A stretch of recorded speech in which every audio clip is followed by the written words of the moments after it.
La diaspora camerounaise représente environ 4 millions d'électeurs. Elle est donc un enjeu majeur pour la prochaine élection présidentielle au Cameroun. En effet, depuis le 13 juillet dernier, les Camerounais de la diaspora peuvent exercer leur droit de vote à partir de leur lieu de résidence. Pour ces Camerounais, c'est un soulagement. Personnellement, c'était un très grand soulagement parce que pour la première fois, je vais pouvoir participer à l'élection présidentielle dans mon pays. Je vais pouvoir faire valoir ma voix pour élire le nouveau président du Cameroun. Nous sommes très fiers de cette loi parce que pour une fois, on va se sentir en fait Camerounais à part entière, autant que le Camerounais qui est au Cameroun.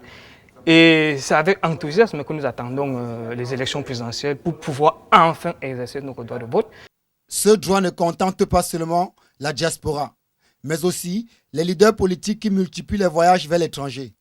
Après Jean-Jacques Ekindji, Ndamjoya, le professeur Pierre Mila Assouté, président du REDMC, a commencé par la ville de Strasbourg en France une tournée européenne de sensibilisation et d'information. Au cours de la rencontre, il a encouragé les Camerounais de la diaspora de s'inscrire massivement sur les listes électorales le moment venu. Il était important que, en tant que leader politique et candidat à l'élection présidentielle, que je puisse venir les mobiliser pour les inviter à s'inscrire massivement sur les listes électorales lorsqu'elles seront ouvertes.